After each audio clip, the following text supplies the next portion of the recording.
วัดจะดีมีหลักฐานเพราะบ้านช่วยบ้านจะสวยเพราะมีวัดดัดนิสัยบ้านกับวัดผลัดกันช่วยก็อวยชัยแต่ถ้าขัดกันก็บรรลัยไปทั้งสองทางบ้านจะดีมีหลักฐานเพราะตำรวจช่วยบ้านจะสวยปลอดภัยเพราะมีตำรวจเอาใจใส่บ้านกับสถานีตำรวจขัดกันก็บรรลัยเพราะนั้นเราจงพร้อมใจช่วยกันรักษาความปลอดภัยด้วยพื้นที่จังหวัดเชียงใหม่พื้นที่ใกล้เคียงนะครับซึ่งรายการตำรวจเชียงใหม่สัมพันธ์นั้นมีผมร้อยตำรวจเอกอำนวยธีรวาทรองสารวัตรทำหน้าที่งานฝ่ายประชาสัมพันธ์ตำรวจภูธรจังหวัดเชียงใหม่วันนี้ก็กลับมาพบปะรับใช้พี่น้องประชาชนทางสถานีวิทยุแห่งนี้อีกวันเสาร์หนึ่งนะครับต่อเนื่องกันเมื่อเสาร์ที่แล้วแล้วก็เสาร์นี้นะครับก็เป็นรายการที่นำเนื้อหาสาระข่าวสารเตือนภัยนะครับมาเล่ามาฝากสู่กันฟังนะครับซึ่งวันนี้ก็เหมือนเช่นเคยที่ผมพยายามที่จะนำข้อมูลข่าวสารเตือนภัยนะครับรวมทั้งในเรื่องข่าวสารอื่นๆด้วยนะครับซึ่งเป็นเรื่องราวที่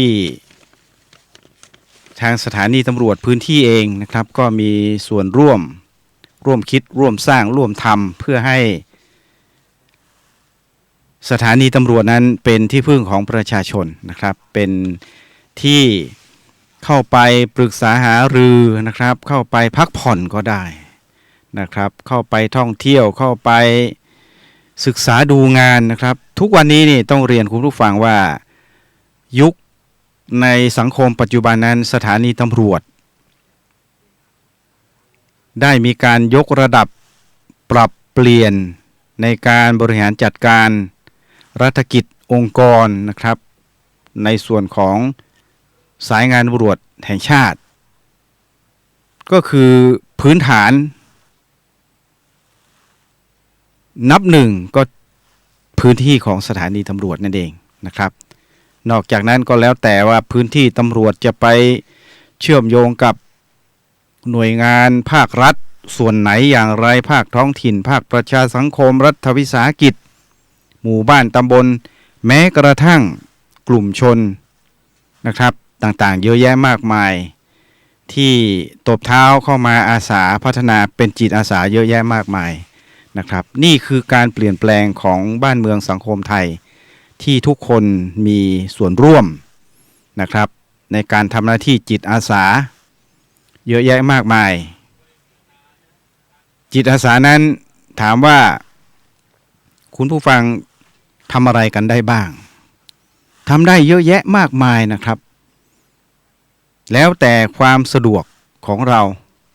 อย่างยกตัวอย่างเช่นคุณผู้ฟังออกจากบ้านมาเนี่ยนะครับเห็นขยะกองอยู่หน้าบ้านของเราแทนที่มันจะไปอยู่ในถังขยะหากเราเพิกเฉยละเลยนะครับถามว่าใครจะเก็บล่ะใครจะปัดกวาดล่ะถ้าไม่ใช่เราซึ่งเป็นผู้พบเห็นนะครับเมื่อเราเห็นเราหยิบเรายกเราปัดกวาดเรานำไปสู่ในจุดที่เหมาะสมนำไปทิ้งขยะเห็นคูคลองหนองบึงสกปรกมีถัง ลอยน้ำเกะกะมีถังขยะมีฝุ่นละอองอะไรก็แล้วแต่เราเก็บกวาดนั่นแหละคือการทำหน้าที่ของพลเมืองที่ดีละนะครับเห็นสิ่งของตกหล่นบนถนนนะครับอาจจะเป็นเปลือกกล้วยนะครับบางทีคนเดินไปนี่ไปเหยียบพลาดก็อาจจะเกิดอุบัติเหตุหกล้มหัวฟาดพื้นถนนได้รับบาดเจ็บได้เราก็เก็บกวาดปัดกวาดนั่นแหละเราทำหน้าที่เป็นพลเมืองที่ดีนะครับหรือทำหน้าที่จิตอาสาคืออาสานะครับมาจาก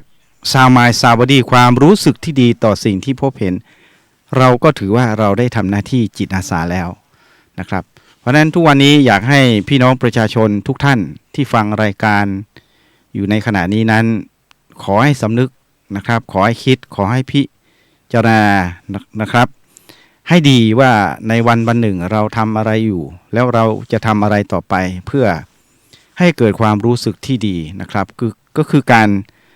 สร้างความดีด้วยกายวาจาใจนะครับกายก็คือประพฤติดีนะครับเห็น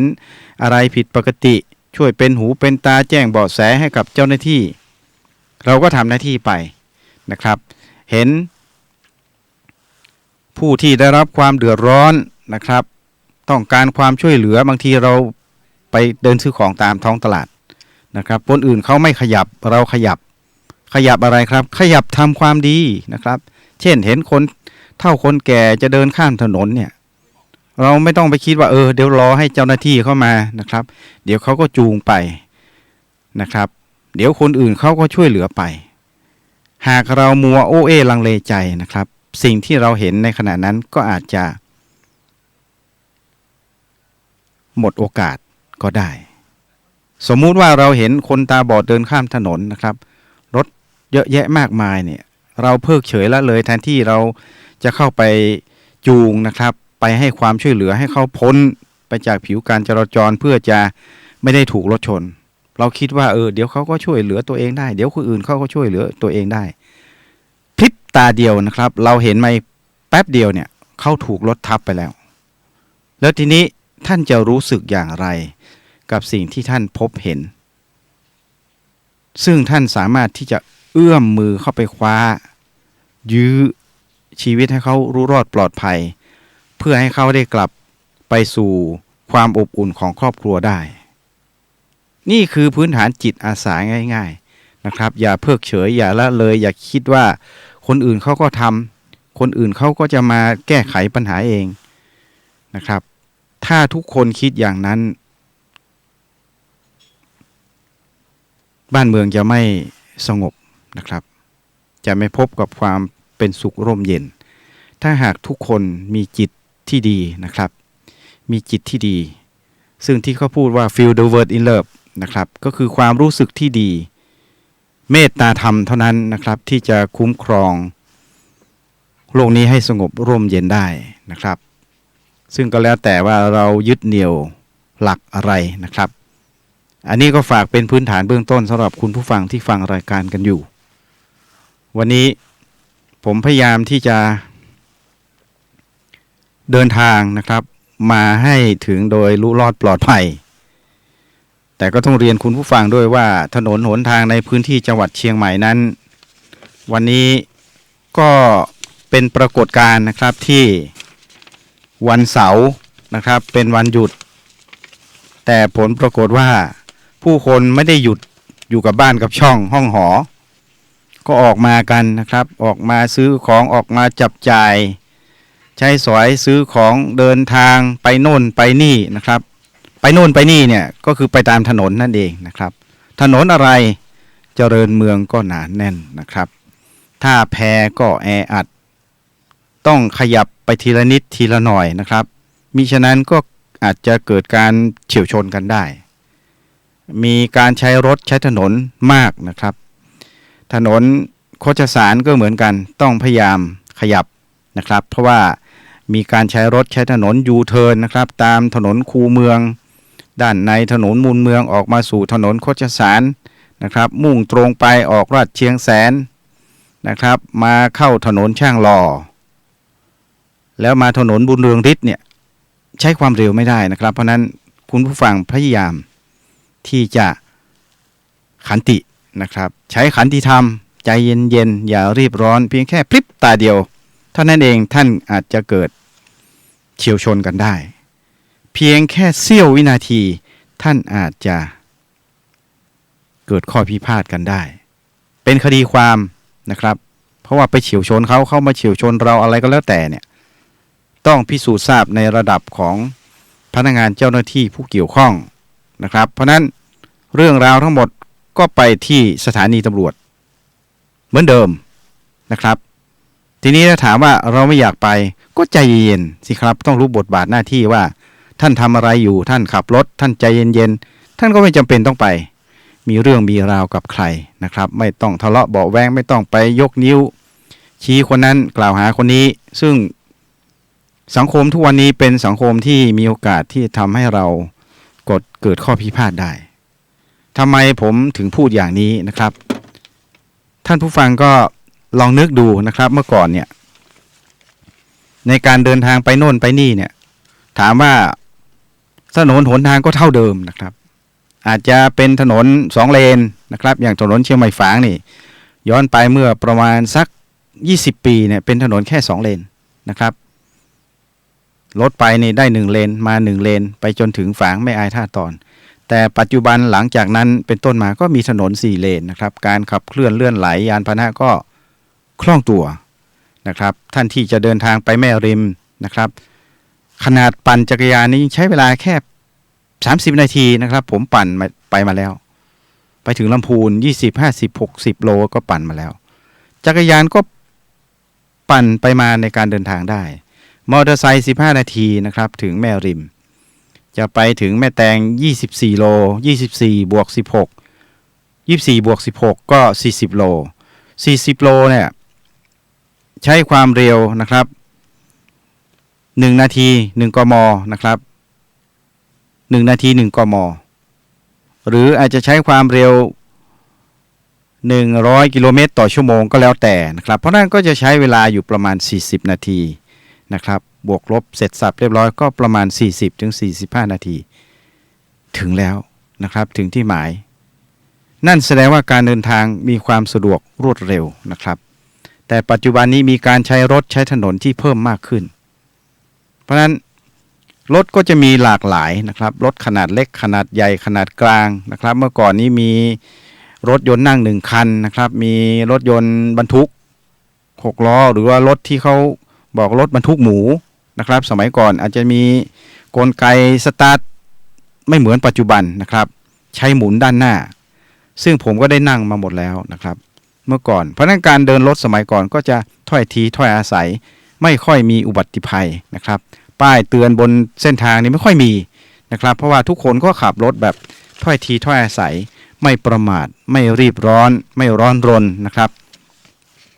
แต่ปัจจุบันนี้ทุกคนพยายามที่จะแย่งชิงเวลากันในการที่จะเดินทางไปยังที่หมายไปประกอบสัมมาอาชีพ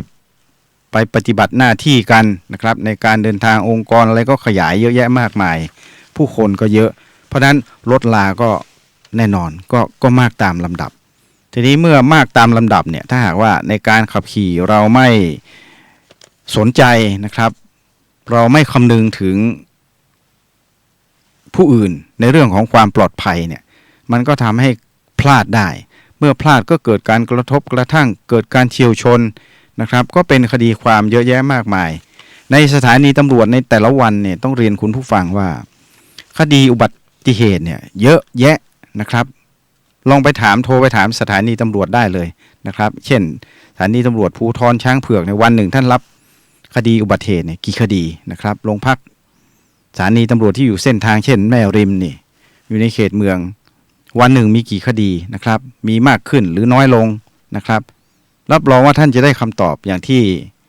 ต้องการนะครับว่ามันมากจริงเหรอนะครับทีนี้มันมากต่อมันเพราะอะไรเกิดจากอะไรนะครับเหตุเกิดตรงไหนเวลาใดนะครับหลุดโค้งนะครับตอนไหนตอนกลางวันตอนกลางคืนขับเร็วหรือเปล่าเมาไหมนะครับมีผู้ได้รับบาดเจ็บกี่รายกี่คนเสียชีวิตหรือเปล่า ทุกอย่างเนี่ยเขาจะเก็บข้อมูลไว้นะครับเก็บไว้เพื่อวิเคราะห์ทำแผนในการที่จะป้องกันนะครับอุบัติภัยทั้งหลายเนี่ยให้มันลดน้อยลงก็ถึงต้องมีการตั้งจุดตรวจนะครับเช่นจุดตรวจตามพระราชบัญญัติตรวจสอบตามพระราชบัญญัติจราจรทางบกพุทธศักราช2522ก็ดีนะครับหรือว่าใช้กฎหมายขนส่งในการที่จะตรวจสอบในเรื่องของภาษีทุกช่วงของที่จะหมดปีงบประมาณนะครับเช่นประมาณกันยาเนี่ยคนก็จะมีรถที่จะต้องต่อภาษีกันนะครับเป็นช่วงไปเพื่ออะไรครับเพื่อจัดระเบียบสังคมในการเดินทางให้ทุกคนนั้นได้มีเกณฑ์ที่ดีนะครับมีความปลอดภัยมีความมั่นใจในการเดินทางพร้อมที่จะรับการตรวจจากเจ้าพนักงานได้ในทุกเหตุการณ์นะครับเช่นอาจจะในเรื่องของพระราชบัญญัติจราจรนะครับก็จะต้องตรวจสอบในเรื่องของใบขับขี่นะครับมีไหมนะครับใบขับขี่ก็เป็นเอกสารที่แสดงถึงวุฒิภาวะความรู้ความสามารถในการขับขี่นะครับนอกนั้นคู่มือการตรวจสอบก็เพื่อป้องกันการนำรถที่ไม่ถูกต้องตามกฎหมายมาวิ่งบนเส้นทางหลวงนะครับอันนี้ก็เป็นการป้องกันเป็นการป้องปรามนะครับพวกมิจฉาชีพที่มีการนำยานพาหนะที่ไม่ถูกต้องตามกฎหมายเคลื่อนที่ไปข้ามเขตไปพื้นที่นั้นข้ามตรงนั้นมาพื้นที่นี้อาจจะเป็นการโจรกรรมของพี่น้องประชาชนจากพื้นที่อื่นมาหรือเปล่านะครับก็ต้องมีการตรวจสอบนะครับนอกนั้นก็เรื่องความปลอดภัยด้วยมีการคาดเข็มขัดนิรภัยนะครับเปิดไฟใส่หมวกตามมาตรการ10ลดขมอะไรก็แล้วแต่3ม2ข1รนะครับทุกอย่างนั้นทำไปตามขั้นตอนของกฎหมายที่บังคับใช้นะครับเพื่อความปลอดภัยของผู้คนอาจจะทำให้เกิดความไม่สะดวกในการเดินทางก็แล้วแต่นะครับแต่ว่านั่นคือบทบาทหน้าที่นะครับที่ต้องทำถ้าไม่ทำไม่ทำก็ละเว้นนะครับเดี๋ยวพี่น้องประชาชนก็จะมีการวิพากษ์วิจารณ์นำเสนอข้อคิดเห็นไปยังหน่วยงานที่เกี่ยวข้องว่าทำไมทุกวันนี้รถมันหายเจ้าหน้าที่ไปไหนไม่มีการตั้งจุดตรวจจุดสกัดก็จะมีคำถามอย่างนี้มานะครับแต่ทีนี้เมื่อเราปฏิบัติบางทีก็อาจจะทำให้ผู้คนอีกส่วนหนึ่งไม่ได้รับความสะดวกเท่าที่ควรนะครับเพราะนั้นก็ต้องเข้าใจต้องพบกันครึ่งทางนะครับเพื่อความสงบเรียบร้อยของคนส่วนใหญ่นั่นเองนะครับเพราะนั้นนี่ก็เป็นเรื่องราวนะครับในการเดินทางที่เราก็จะต้องเข้าใจบทบาทอำนาจหน้าที่ของเจ้าหน้าที่ผู้เกี่ยวข้องด้วยนะครับก็เป็นสิ่งหนึ่งที่พูดให้ฟังนะครับให้พี่น้องประชาชนผู้รับฟังรายการนั้นได้เข้าใจนะครับในการปฏิบัติหน้าที่นอกจากนั้นแล้วก็อยากจะฝากเตือนนะครับพี่น้องประชาชนผู้ใช้รถใช้ถนนด้วยว่าข้อมูลนะครับที่ได้รับมานั้นในช่วงของวันที่7อันนี้เป็นข้อมูลในเรื่องของอุบัติเหตุทางถนนในรอบ24ชั่วโมงของวันที่7นะครับที่ผ่านมาซึ่งผมได้ข้อมูลตรงนี้มานี่ก็เห็นว่ามันเป็นประโยชน์ก็อยากจะมานำตัวเลขมาแจ้งให้กับพี่น้องประชาชนได้รับทราบว่าในช่วงวันที่7ช่วงเวลาตั้งแต่ 00:01 ถึง 23:59 น.นะครับก่อนวันที่8กุมภาพันธ์2562อันนี้เป็นข้อมูลนะครับจากสำนักประชาสัมพันธ์สื่อสารองค์กรบริษัทกลางคุ้มครองผู้ประสบภัยจากรถจำกัดนะครับเป็นศูนย์รับแจ้งเหตุจากบริษัทกลางคุ้มครองผู้ประสบภัยจากรถจำกัดและเครือข่ายที่ได้รับแจ้งข้อมูลก็จะมาเล่าสู่กันฟังนะครับว่าในช่วงดังกล่าวที่ได้กล่าวไปเมื่อสักครู่นั้นมีผู้เสียชีวิตในรอบ24ชั่วโมงในช่วงของวันที่7 53 รายนะครับอันนี้คงจะเป็นข้อมูลรวมทั้งหมดนะครับเป็นข้อมูลรวมทั้งหมดที่เขาได้รับแจ้งแล้วเขาบันทึกข้อมูลไว้เสียชีวิต53รายบาดเจ็บ 3,352 รายนะครับเสียชีวิตสัญชาติไทย51รายนะครับเป็นชาวต่างประเทศ2รายรวมแล้วก็53รายอันนี้เป็นข้อมูลทั่วประเทศนะครับ จังหวัดที่มีผู้เสียชีวิตสูงสุด5จังหวัดเชียงใหม่7รายขอนแก่น5รายกรุงเทพมหานครเสียชีวิต3รายนครราชสีมาเสียชีวิต3รายราชบุรีเสียชีวิต3รายนะครับจำนวนรถเกิดเหตุที่มีผู้เสียชีวิตรถจักรยานยนต์41คันนะครับจักรยานยนต์เนี่ยเสียชีวิตมากกว่าเพื่อนนะครับ41คันรถยนต์25คันนะครับแล้วข้อมูลรับแจ้งอุบัติเหตุสะสมตั้งแต่วันที่1มกราคม2562เป็นต้นมานะครับนี่เขารวมมาตั้งแต่เดือนมกราคมคือต้นปี2562นะครับไล่มาจนถึงวันที่7นะครับวันที่7กุมภาพันธ์2562เช่นกันเสียชีวิตไปแล้วนะครับทั่วประเทศใน 1,732 รายบาดเจ็บ 117,068 รายนะครับเห็นไหมครับว่ามีผู้บาดเจ็บผู้เสียชีวิตเป็นจำนวนมากแล้วที่สังเกตนะครับเป็นรถจักรยานยนต์มากกว่ารถยนต์รถจักรยานยนต์41คันรถยนต์25คันเกือบครึ่งนะครับถือว่าประมาณ 50% เกือบ 50% นะครับส่วนรถยนต์จะมีจำนวนที่น้อยกว่าแล้วทีนี้สถิติตรงนี้เนี่ยเขาไม่ได้บอกว่ารถจักรยานยนต์เสียชีวิตเพราะอะไรนะครับหลุดโค้งประมาทโทรแชทขับรถยนต์นะครับสภาพไม่พร้อมส่วนควบไม่ดีอะไรก็แล้วแต่เนี่ยไม่มีข้อมูลแต่ว่าก็คงจะเป็นในลักษณะของการขับขี่โดยประมาทนะครับขับขี่โดยประมาทเป็นหลักส่วนมอเตอร์ไซค์นั้นมีทั้งประมาท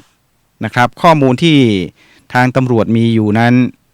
ค่อนข้างจะชัดเจนนะครับว่า1เมานะครับ2ประมาท3ขับเร็วค่อนข้างชัดเจนเพราะว่าข้อมูลสถิติในช่วงของ7วันที่ผ่านมานั้นอันดับ1นะครับเมานะครับ2ความเร็ว3ประมาทก็จะมีอยู่ในส่วนนี้นั่นเองนะครับนอกนั้นเนี่ยจะมีเปอร์เซ็นต์น้อยมากในส่วนของรถจักรยานยนต์ที่มีผู้ได้รับบาดเจ็บหรือเสียชีวิตส่วนรถยนต์นั้นก็จะเป็นในลักษณะประมาทนะครับหรือว่าขับเร็วนะครับหรืออาจจะมีปัจจัยอื่นๆโทรแชทขับอะไรลักษณะนี้เนี่ยก็ผมเข้าใจว่าในส่วนนั้นน่าจะไม่มากเพราะว่าโดยจิตสำนึกของเราเนี่ยเราขับรถไปเนี่ยสัก100คนนะครับที่ใช้รถใช้ถนนเนี่ยจะมีสักกี่เปอร์เซ็นต์นะครับที่ขับรถไปแล้วก็แชทไลน์ไปด้วยนะครับฟังเพลงไปด้วยแล้วก็ขยับโทรศัพท์ไปขับไปขยับไปเนี่ยผมเข้าใจว่าจิตสำนึกของคนในความรับผิดชอบในการเดินทางนะครับรับผิดชอบตนเองรับผิดชอบคนในครอบครัวที่โดยสารไปด้วยแล้วก็รับผิดชอบต่อเพื่อนร่วมทางเนี่ยมีน้อยมากที่จะมีคนประเภทนี้นะครับแต่ถ้ามีอยู่ก็คงต้องฝากขอความร่วมมือด้วยว่าสิ่งที่ท่านทำนั้นนอกจากท่านจะไม่รับผิดชอบชีวิตตนเองแล้วท่านก็อาจจะทำให้ผู้อื่นเขาเดือดร้อนนะครับไม่ว่าจะเป็นการละเมิดในทางแพ่งทางคดีอาญาจราจรนะครับและความเสียหายต่อทรัพย์สินของทางราชการทรัพย์สินของทางราชการคืออะไรครับ1ก็เส้นทางล่ะนะครับเส้นทางล่ะถ้าเกิดการเฉี่ยวชนคุณผู้ฟังคิดดูกันแล้วกันว่าสิ่งที่จะตามมานอกจากร่องรอยบนผิวการจราจรแล้วนะครับถ้าหากว่ารถเสียหลักเนี่ยไปชนเสาไฟฟ้าต้นหนึ่งไม่ใช่บาท2บาทนะครับแล้วท่านคิดดูก็แล้วกันว่าถ้าชนเสาไฟฟ้า1ต้นเนี่ยกว่าที่การไฟฟ้าเขาจะมาซ่อมเสาไฟฟ้าเนี่ยหลายชั่วโมงนะครับบางทีทำให้ไฟฟ้าดับไปทั้งโซนเส้นทางเลยนะครับเห็นไหมครับว่ารถเราคันเดียวที่เราประมาทโทรแชทขับอะไรก็แล้วแต่เนี่ยท่านทำให้ผู้อื่นเขาเดือดร้อนนะครับแล้วผู้ประกอบการอีกที่ต้องใช้กระแสไฟฟ้าเช่นสถานประกอบการโรงแรมปั๊มน้ำมันหรืออะไรก็แล้วแต่เนี่ยแทนที่เขาจะได้ใช้ไฟในการทำธุรกิจธุรกรรมเขาก็ต้องหยุดชะงักไปนะครับความเสียหายไม่ใช่บาท2บาทเห็นไหมครับผลที่ตามมาจากแค่เราขับรถบนท้องถนนเนี่ยมันทำให้ผู้อื่นเขาเดือดร้อนไปหมดนะครับเสาไฟฟ้าก็จะต้องเสียค่าใช้จ่ายให้การไฟฟ้าเข้าไปนะครับส่วนความเสียหายที่เกิดขึ้นก็จะถูกดำเนินการนะครับตาม มาตรการของกฎหมายที่เกี่ยวข้องถ้าหากมีผู้เสียหายก็ต้องไปรับผิดชอบนะครับและทีนี้เนี่ยก็ต้องฝากเตือนคุณผู้ฟังด้วยว่ามีบุตรหลานเนี่ยความเสียหายอย่างนี้เนี่ยบางทีมันรับไม่ได้นะครับเช่นอย่างที่ผ่านมาเนี่ยคุณผู้ฟังก็คงจะได้ติดตามข่าวที่มีบิ๊กไบค์นะครับขับรถชนเด็กนักเรียนเสียชีวิตเนี่ยแล้วไปใช้จ่ายในงานศพเขาแค่10,000-20,000เนี่ยเขาเสียชีวิตไปทั้งครอบครัวนะครับบุตรหลานเขามีค่าเพียงแค่20,000หรือว่าอย่างไรนะครับลองคิดดูนะครับเราซื้อรถมาเนี่ยคันจะเป็นแสนมาขับขี่เนี่ยแล้วไม่สามารถควบคุมรถได้ก็ไม่สมควรที่จะใช้รถในลักษณะที่มีความเร็วความแรงแบบนี้เพราะเราไม่สามารถที่จะไปรับผิดชอบชีวิตคนอื่นได้นะครับเพราะนั้นจิตสำนึกหรือว่าซูเปอร์อีโก้เนี่ยควรจะต้องมีในจิตใจของผู้เป็นพ่อเป็นแม่ด้วยในการที่จะจับจ่ายใช้สอยเงินออกไปไม่ใช่เงินน้อยๆนะครับรถบิ๊กไบค์คันหนึ่งเนี่ยเป็นแสนแล้วทีนี้ผลปรากฏว่ารถก็ผ่อนนะครับพ่อแม่ก็ไม่มีตังค์สดนะครับลูกก็ยังทำงานเงินเดือนไม่กี่ตังค์เนี่ยมาซื้อรถขนาดใหญ่แล้วท่านขี่ด้วยความคึกขนองไปชนคนอื่นเนี่ยยิ่งไปชนหัวหน้าครอบครัวซึ่งเขากำลังทำมาหากินเพื่อจะดูแลครอบครัวเขาเนี่ยต้องไปสูญเสียเสาหลักของครอบครัวเนี่ยนะครับไปชดใช้เงินแค่10,000-20,000เนี่ยนะครับในความเห็นของผมเนี่ยต้องถูกดำเนินคดีอาญานะครับถ้าเป็นเด็กเยาวชนก็ต้องส่งสถานพินิจนะครับรถก็ต้องตรวจยึดเป็นของกลางต่อไปนะครับส่วนการชดใช้สินไหมทดแทนในทางแพ่งนั้นก็คงจะต้องว่ากันไปตามข้อแท้จริงของเหตุการณ์ที่เกิดขึ้นนะครับหลายๆคดีเนี่ยผมเห็นแล้วบางทีซ้อน2ซ้อน3วัยรุ่นสมัยนี้นะครับด้วยความคึกขนองบางทียืมรถเพื่อนมานะครับยืมรถอีกฝ่ายหนึ่งมาแล้วก็พาเพื่อนไปเที่ยวนะครับซ้อน2ซ้อน3บางทีขับเร็วนะครับแรงเหวี่ยงของรถความเร็วของรถจังหวะหยุดเบรกเนี่ยมันไม่ทันเพราะว่ามันน้ำหนักมันบรรทุกมากเกินไปนะครับแล้วก็ทำให้ไปเฉี่ยวชนคนอื่นเขาเสียชีวิตนะครับเราจะมองว่าเขาเดินสุ่ม4สุ่ม5สุ่ม6สุ่ม7สุ่ม8แล้วก็แล้วแต่สิ่งที่เราทำอยู่นั้นเราประมาทแล้วนะครับขับด้วยความรวดเร็วบางทีคือขนองนะครับยกล้ออะไรก็แล้วแต่เนี่ยด้วยความคึกขนองแต่พอเกิดเหตุขึ้นมาเนี่ยไม่สามารถรับผิดชอบได้นะครับบางทีครอบครัวพ่อแม่ยังเข้าข้างลูกตนเองว่าเขานิสัยดีนะครับแต่ถามว่าพ่อแม่ตามไปทุกพื้นที่หรือเปล่าไม่ได้เห็นพฤติกรรมของลูกนะครับเมื่ออยู่บ้านอาจจะเป็นคนสงบเสงี่ยมแต่พอออกนอกบ้านเนี่ยเป็นอีกคนหนึ่งนะครับคุณผู้ฟังเพราะนั้นสิ่งที่ผมพูดสะท้อนให้เห็นเนี่ยมันเป็นเรื่องจริงในทางสังคมที่เราจะต้อง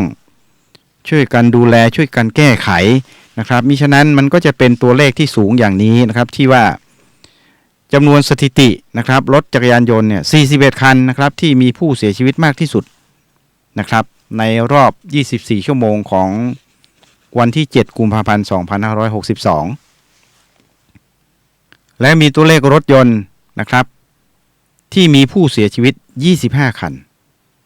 ทีนี้รวมทั้งหมดเป็นตัวเลขสะสมมาตั้งแต่วันที่1มกราคมเนี่ยมีผู้เสียชีวิตเป็นพันกว่ารายนะครับคุณผู้ฟัง 1,732 รายตัวเลขตรงนี้เนี่ยเป็นตัวเลขที่มาจาก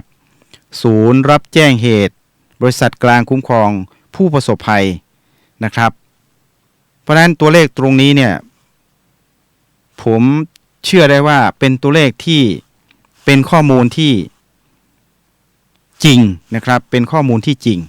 เพราะว่าผมเองก็เคยได้ไปพูดคุยนะครับกับบริษัทกลางผู้คุ้มครองผู้ประสบภัยเนี่ยเคยได้พูดคุยกันว่าในแต่ละวันเนี่ยเขารับเรื่องราวเหตุอะไรต่างเยอะแยะมากมายนะครับที่จะต้องมีการจ่ายค่าสินไหมทดแทนอะไรก็แล้วแต่เนี่ยนะครับผู้ได้รับบาดเจ็บแล้วก็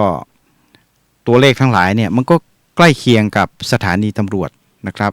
ซึ่งในแต่ละพื้นที่เนี่ยพนักงานสอบสวนเขาก็ต้องจดตัวเลขสถิติพวกนี้ไว้นะครับเพื่อที่จะได้เก็บเป็นข้อมูลในการที่จะวางแผนในการที่จะป้องกันนะครับเพื่อที่จะลดจำนวนอุบัติภัยบนท้องถนนในแต่ละพื้นที่ที่เป็นเขตอำนาจการสอบสวนของสถานีตำรวจทั่วประเทศนะครับซึ่ง ทั่วประเทศนั้นก็ต้องเรียนคุณผู้ฟังว่ามีสถานีตำรวจเนี่ยอยู่ประมาณ 1,400 กว่าสถานีนะครับทั่วประเทศเนี่ยแล้วไอ้ที่จะเพิ่มเติมขึ้นมาใหม่นะครับในเรื่องของการบริหารรัฐกิจนั้นก็ขึ้นอยู่กับจำนวนสถิตินะครับคดีความตัวเลขหรือขอบข่ายตัวเลขภาคประชาสังคมนะครับหมู่บ้านตำบลอำเภอหรือเพื่อความสะดวกนะครับในการที่จะให้บริการกับพี่น้องประชาชนอันนั้นก็เป็นเรื่องการบริหารรัฐกิจซึ่งจะเกิดขึ้นต่อไปนะครับในอนาคตซึ่งก็แล้วแต่ว่าพื้นที่ไหนอาจจะต้องมีสถานีตำรวจเพิ่มขึ้นนะครับอย่างเช่นยกตัวอย่างเช่นอำเภอสันทรายนะครับอำเภอสันทรายจังหวัดเชียงใหม่เป็นอีกสถานีหนึ่งนะครับที่มี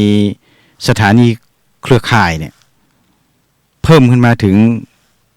2 สถานีนะครับเช่นในเขตพื้นที่ตำบลแม่แฝกก็จะมีสถานีตำรวจภูธรแม่แฝกและล่าสุดนะครับซึ่ง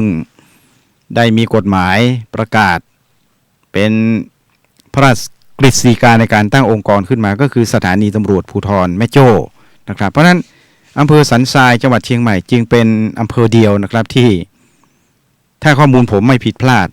เป็นอำเภอเดียวที่มีสถานีตำรวจอยู่ในพื้นที่ของอำเภอสันทราย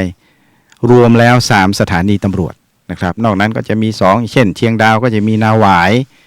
นะครับในส่วนของอมก๋อยนะครับก็จะมีโรงพักเพิ่มขึ้นมาคือสภ.แม่ตื่นนะครับอำเภอดอยเต่าก็จะมีสภ.แม่กานะครับแล้วก็มาที่อำเภอฮอดนะครับอำเภอฮอดก็จะมีสภ.บ่อหลวงนะครับ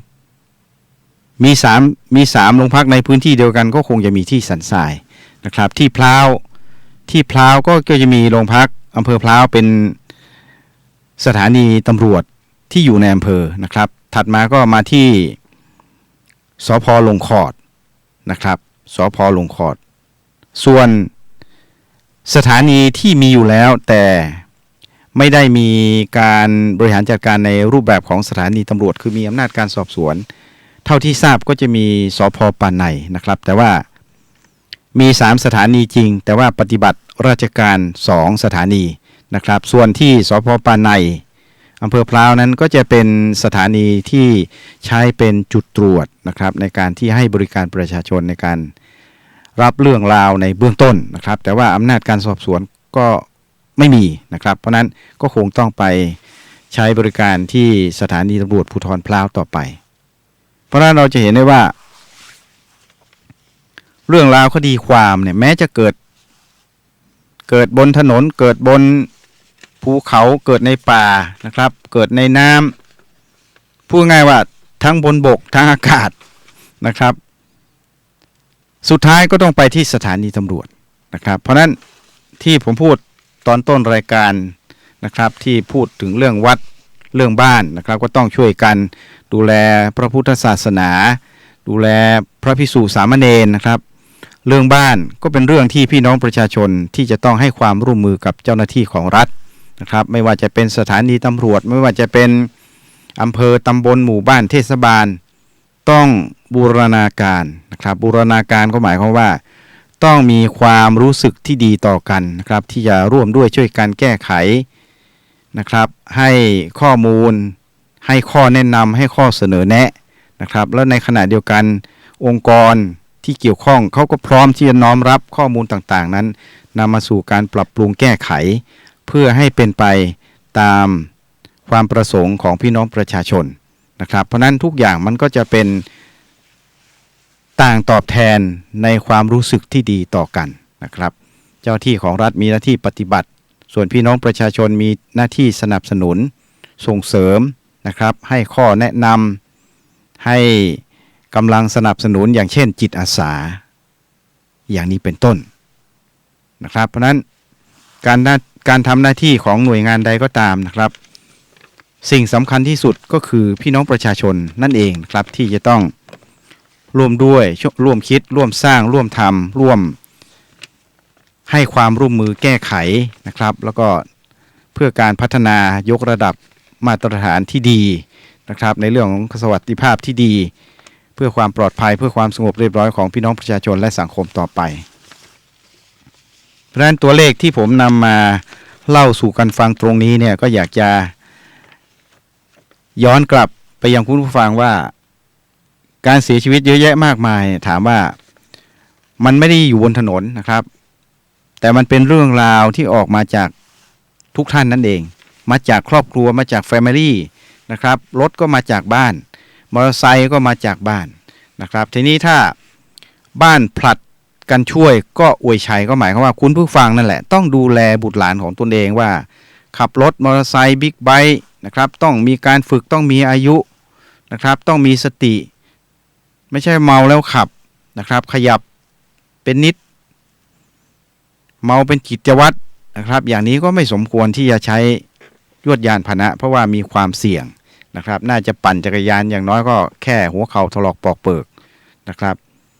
ถ้าไม่มีความรับผิดชอบก็ไม่ควรที่จะใช้ยานพาหนะที่มีความเร็วนะครับไม่ว่าจะเป็นรถมอเตอร์ไซค์70 80 110ซีซีนะครับหรือรถยนต์รถนั่งส่วนบุคคลอะไรก็แล้วแต่นะครับเพราะนั้นก็ควรจะเป็นผู้ที่มีวุฒิภาวะที่ดีจะเหมาะสมกว่านะครับในการที่จะครอบครองยานพาหนะในการที่จะใช้ขับขี่เดินทางไปในที่ต่างๆเพราะนั้นไอ้สิ่งที่ผมพูดไปนี้มันเป็นสิ่งซึ่งมาจากครอบครัวของพี่น้องประชาชนนั่นเองนะครับที่จะมาเกิดเหตุผู้คนออกมาทะเลาะเบาะแว้งบนเส้นทางนะครับหรืออะไรก็แล้วแต่เนี่ยก็มาจากบ้านนั่นเองนะครับเพราะนั้นบ้านก็ต้องช่วยกันดูแลคนในครอบครัวของตนเองว่าการอยู่ร่วมกันอย่างมีความสุขนั้นพื้นฐานมันอยู่ตรงไหนนะครับพื้นฐานมันอยู่ตรงไหนว่ามันจะอยู่สงบได้มันอยู่ตรงไหนถ้าคนนั้นก็เมานะครับคนนี้ก็เมาเข้าบ้านลูกก็เมาเข้าบ้านพูดจาไม่รู้เรื่องใช่ไหมครับพูดจาไม่รู้เรื่องเพราะทุกคนก็เมาขาดสติหมดนะครับเพราะฉะนั้นสิ่งที่จะทำให้อยู่ร่วมกันได้นั่นก็คือการมีสตินะครับเมื่อมีสติปัญญาก็เกิดเมื่อปัญญาเกิดทุกอย่างก็จะสงบพูดจาภาษาดอกไม้ให้กันนะครับมีอะไรก็ค่อยแก้ไขปัญหาไปทีละเปราะทีละเปราะทีละเปราะไม่ใช่ว่ามีปัญหา10เรื่องก็ต้องแก้ทั้ง10เรื่องนะครับอาจจะต้องดูเรื่องที่มันเล็กน้อยค่อยๆปรับค่อยเกลาค่อยขัดค่อยแก้ค่อยไขกันไปนะครับทีละเรื่อง2เรื่องพอได้สักเรื่อง2เรื่องเรื่องที่4เรื่องที่5ก็จะเริ่มง่ายขึ้นมันง่ายขึ้นเพราะอะไรเราก็ย้อนกลับไปสู่ข้อ1ข้อ2ข้อ3ว่าเราทำอย่างไรล่ะนะครับค่อยปรับไปนะครับอย่างผมทุกวันนี้เนี่ยน้อยมากนะครับที่ผมจะใช้รถยนต์ส่วนตัวนะครับซึ่งก็เป็นเพิ่งออกมาได้สัก2ปีเนี่ยแต่ผมก็จะใช้เท่าที่โอกาสเวลาความจำเป็นที่เหมาะสมนะครับถ้าผมขับรถยนต์มาสถานีเนี่ยประมาณ20โลเนี่ยผมไม่ทันนะครับภายใน15นาทีหรือครึ่งชั่วโมงไม่ทันดีไม่ดีรถคันใหญ่อีกนะครับรถ4ประตูคันใหญ่อาจจะไปเกี่ยวคนนั้นอาจจะไปเฉี่ยวชนคนนี้นะครับเพราะรีบเร่งมาแต่ผมก็ขับมอเตอร์ไซค์มานะครับมอเตอร์ไซค์ก็ไม่ได้ใหญ่โตไม่ใช่บิ๊กไบค์อะไรนะครับแต่ผมก็ขับด้วยความสุขด้วยความพอใจนะครับในสิ่งที่เรามีอยู่ถ้าเราพอใจนะครับยอมรับในสิ่งที่เป็นอยู่เราก็จะมีความสุขนะครับแต่งตัวก็สบายเรียบง่ายกางเกงยีนรองเท้าผ้าใบนะครับสวมเสื้อทับเพื่อป้องกันความร้อนของแสงแดดสวมหมวกกันน็อกนะครับให้เกิดความเรียบร้อยหมวกกันน็อกเนี่ยก็ต้องเรียนคุณผู้ฟังว่ามันเป็นสิ่งจำเป็นจริงๆนะครับต้องเรียนน้องๆเด็กๆนิสิตนักศึกษาด้วยผมเห็นแล้วบางทีเอาหมวกกันน็อกมาเนี่ยพบด่านก็เอามาสวมใส่พอพ้นด่านก็ถอดออกเอาไปไว้ที่ตะกร้านะครับแล้วก็ไม่ได้ล็อกสายรัดคางอะไรเพียงแค่หยิบขึ้นมาเพื่อป้องกันไม่ให้ถูกจุดตรวจเขาสกัดเพื่อจับกุมนะครับแค่เอามาวางใส่แบบนี้เนี่ยถามว่าป้องกันได้หรือเปล่านะครับคุณอาจจะป้องกันการสังเกตของเจ้าหน้าที่เพื่อผ่านพ้นไปได้แต่ว่าคุณไม่รัดกุมนะครับถ้าหากว่ารถไปเสียหลักนะครับไปล้มไปอะไรไปล้มหรือว่าไปเฉี่ยวชนอะไรก็แล้วแต่เนี่ยหมวกจะหลุดนะครับเมื่อหมวกหลุดเนี่ยหัวของคุณเนี่ยจะฟาดกับพื้นท้องถนนนะครับเพราะอย่าลืมว่า ความเร็วของรถมอเตอร์ไซค์เนี่ยแม้จะเป็น30-40กิโลเมตรต่อชั่วโมงเนี่ยมันมีความเร็วนะครับมันมีความเร็วเมื่อมีความเร็วเนี่ยเวลากระแทกก็กระแทกแรงนะครับเพราะฉะนั้นหัวของเราเนี่ยศีรษะของเราเนี่ยเปรียบเทียบเหมือนอะไรครับเหมือนลูกมะพร้าวนะครับบางท่านอาจจะบอกลูกมะพร้าวดิบมะพร้าวแห้งอะไรก็แล้วแต่ผมเปรียบเสมือนลูกมะพร้าวนะครับลูกมะพร้าวที่มีเปลือกหุ้มอยู่นะครับหมายถึงว่าถ้ามีเปลือกหุ้มอยู่ก็คือมีที่รองนะครับมีที่รองก็คืออะไรครับก็คือหมวกกันน็อกนั่นเองเป็นที่รองนะครับทีนี้ถ้าว่าไม่ได้สวมหมวกกันน็อกล่ะก็เหมือนลูกมะพร้าวนะครับมะพร้าวแห้งที่เขาปอกเอาเปลือกออกก็ไม่มีที่รองเมื่อไม่มีที่รองเวลาหัวฟาดเนี่ยก็ไม่มีที่จะรองรับทำให้เกิดความกระชับหรือว่ายืดหยุ่นนะครับทำให้เกิดความปลอดภัยในการกระแทกลงไปได้เพราะนั้นก็คิดดูกันแล้วกันว่าแล้วในสมองของมนุษย์เราเนี่ยในศีรษะของเราเนี่ยมีสมองมีเส้นเลือดนะครับคุณผู้ฟังมีอวัยวะที่อยู่ด้านในนะครับมีความรู้สึกมีความจำมีเซริบรัมนะครับความจำด้านซ้ายด้านขวาเนี่ยนะครับพอไม่มีอะไรรองรับลงไปเนี่ยกระแทกลงไปเนี่ยโป๊กนะครับคิดดูกันแล้วกันนะครับถ้าไม่แตกเป็นเสี่ยงๆก็หัวฟาดเกิดการช้ำระบมอาจจะมีเส้นเลือดกระแทกแตกด้านในนะครับทุกอย่างจะหายไปหมดเลยนะครับหลายๆคนที่ต้องผ่าตัดสมองนะครับอย่างเช่นที่ผมจำไม่ผิดน่าจะประมาณ20 ปีผ่านมาแล้วนะครับคุณผู้ฟังมีจังหวัดหนึ่งในอยู่ในภาคตะวันออกนะครับภาคตะวันออกผมไม่แน่ใจว่าจะเป็นจังหวัดอะไรสักอย่างเนี่ยนครพนม101หรือเปล่าผมไม่แน่ใจช่วงนั้นเป็นช่วงสงกรานต์นะครับช่วงสงกรานต์เหมือนบ้านเราก็จะมีการออกไปท่องเที่ยวจับจ่ายใช้สอยไปข้ามพื้นที่ไปหนองคายไปอุบลนะครับอุบลไปสกลนครนะครับหรือไปขอนแก่นหรือจะไปจังหวัดไหนก็แล้วแต่นะครับผลปรากฏว่ามีผู้คนที่เกิดอุบัติภัยบนท้องถนนนะครับโดยเฉพาะมอเตอร์ไซค์เนี่ยนะครับแล้วก็มีหัวกระแทกไม่ได้สวมหมวกกันน็อกเนี่ย10 กว่ารายนะครับ10 กว่ารายแล้วก็มีการนำส่งเข้าโรงพยาบาลแห่งหนึ่งนะครับในภาคอีสานผลปรากฏว่าโรงพยาบาลนั้นมีคุณหมอที่มีความเชี่ยวชาญในเรื่องของโรคประสาทสมองในด้านการผ่าตัดศีรษะเนี่ยมีอยู่ท่านเดียวนะครับแล้วก็มีข้อมูลออกมาว่าทางโรงพยาบาลเนี่ยได้ขอความร่วมมือพี่น้องประชาชนขอให้งดนำส่งเพราะว่าหมอรับไม่ไหวนะครับคงจะต้องรำเรียงไปโรงพยาบาลอื่นหรือเปล่าลักษณะนี้นะครับเพราะว่าหมอทำหน้าที่ไม่ทันนะครับเพราะฉะนั้นเห็นไหมครับว่านี่คือปัญหานะครับแต่ว่าในปัจจุบันนี้ก็คงจะมีคุณหมอนะครับที่เพิ่มมากขึ้นแต่หากว่าพี่น้องประชาชนยังมีความประมาทในชีวิตกันนะครับยังมีอุบัติภัยที่เกิดขึ้นไม่ว่าจะเป็นมอเตอร์ไซค์เมาแล้วขับนะครับประมาทความเร็วอะไรก็แล้วแต่เนี่ยผมต่อให้มีคุณหมอเป็นหลายสิบท่านนะครับบางทีก็ไม่สามารถที่จะช่วยเหลือชีวิตผู้ได้รับบาดเจ็บทุกท่านได้หมดนะครับเพราะนั้นสิ่งนี้ก็คือสิ่งที่ผมนำข้อมูลเนี่ยมาสะท้อนนะครับย้อนส่งไปยังคุณผู้ฟังทุกท่านนะครับที่รับฟังทางสถานีวิทยุ FM 104.50 เมกะเฮิรตซ์แห่งนี้นะครับอย่างน้อยๆเนี่ยก็เป็นข้อคิดสติเตือนใจย้อนกลับส่งไปยังคุณผู้ฟังนะครับจะได้ช่วยกันนะครับประคับประคองครอบครัวบุตรหลานของเราเนี่ยให้ตั้งอยู่ในความไม่ประมาทนะครับอัปปมาโนอมตะปะทังความไม่ประมาทเป็นเส้นทางอมตะนะครับอยากให้ทุกท่านนั้นได้ยึดหลักของพุทธศาสตร์ตรงนี้นะครับประคับประคองชีวิตนั้นให้เกิดความปลอดภัย ถ้าเราไม่ประมาทในชีวิตเรามีสติเนี่ยเราก็จะมีกรอบมีขอบเขตมีเหตุผลนะครับในการที่จะประคับประคองชีวิตของเรานั้นให้ผ่านลู่รอดปลอดภัยนะครับอยู่ในสังคมด้วยการมีธรรมะเป็นหลักของชีวิตจิตใจนะครับแล้วก็นอกจากนั้นการมีความรู้สึกที่ดีต่อมิตรร่วมบ้านมิตรร่วมชาญมิตรร่วมเมืองก็เป็นสิ่งที่เราควรจะต้องทำกันอยู่เนืองๆนิดๆนะครับเพื่อที่จะได้สร้างมิตรภาพที่ดีในสังคมกันต่อไปนะครับวันนี้ก็พูดมานะครับเวลาก็ผ่านไปนะครับก็ฝากทิ้งท้ายนะครับเตือนไว้นะครับภายในวันที่3 มีนาคม 2562 สำหรับพนักงานรักษาความปลอดภัยนะครับก็จะต้องผ่านการฝึกอบรมให้ครบ40 ชั่วโมงนะครับจากสถานฝึกอบรมที่สำนักงานตำรวจแห่งชาติ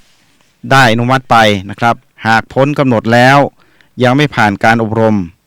ก็จะต้องถูกดำเนินการตามกฎหมายนะครับเพราะนั้นมีโทษจำคุกไม่เกิน3 เดือนปรับไม่เกิน 5,000 บาทหรือทั้งจำทั้งปรับอันนี้ก็ฝากประชาสัมพันธ์ไปยังพี่น้องที่เป็นพนักงานรักษาความปลอดภัยนะครับตามพระราชบัญญัติธุรกิจรักษาความปลอดภัยพุทธศักราช 2558 นะครับซึ่งในส่วนของตำรวจภูธรจังหวัดเชียงใหม่นั้นก็มีการฝึกอบรมเป็นแต่ละรุ่นไปนะครับรุ่นหนึ่งก็น่าจะอยู่ประมาณวันหนึ่งมี24 ชั่วโมงนะครับ24 ชั่วโมงก็น่าจะอยู่ประมาณ 2-3 วันซึ่งในการดำเนินการนั้นในส่วนของตำรวจภูธรจังหวัดเชียงใหม่นั้นก็จะมีการเข้าไปอบรมทบทวนตามบริษัทนะครับที่ผ่านการฝึกอบรมในสายงานตำรวจแล้วนะครับก็จะมีการไปฝึกอบรมทบทวนนะครับซึ่งตรงนี้เนี่ยก็มีท่านพันตำรวจเอกปิยพันธ์พัฒนพงศิลป์นะครับรองผู้กำกับการตำรวจภูธรจังหวัดเชียงใหม่ก็ดูแลในส่วนของบริษัทธุรกิจรักษาความปลอดภัยรวมถึงการเป็นวิทยากรบรรยายข้อกฎหมายที่เกี่ยวข้องนะครับให้กับพนักงานรักษาความปลอดภัยของบริษัทรักษาความปลอดภัยต่างๆในพื้นที่จังหวัดเชียงใหม่นะครับก็จะมีการทยอยกันไปอย่างนี้อบรมเป็นรุ่นไปนะครับซึ่งในส่วนของสถานที่อบรมหลักณปัจจุบันนี้นะครับเราก็ใช้สถานที่ฝึกอบรมซึ่งเป็นของศูนย์ฝึกอบรมนะครับหน่วยปฏิบัติการพิเศษกองกำกับการสืบสวนตำรวจภูธรจังหวัดเชียงใหม่ที่อำเภอสันกำแพงนะครับ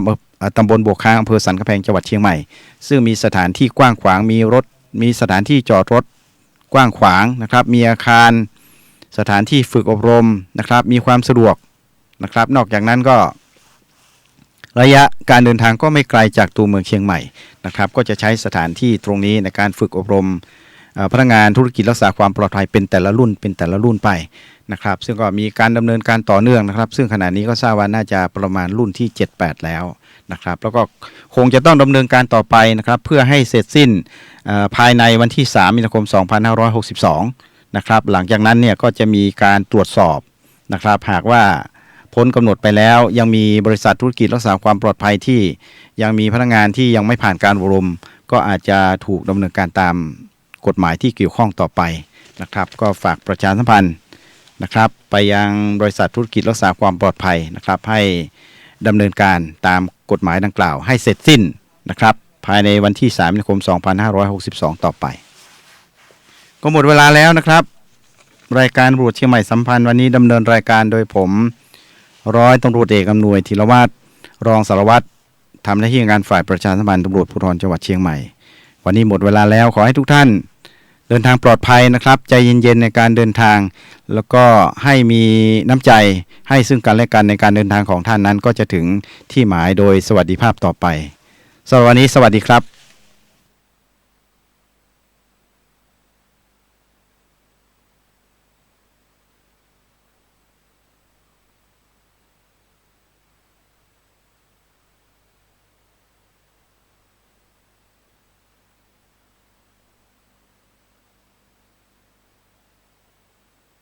ปัญหาแก้ไขใต้ร่มชัดงามลูกพ่อสยามเราสายเลือดไทยอยากถามว่านานแค่ไหนคืนลมหายใจให้ปลายดำ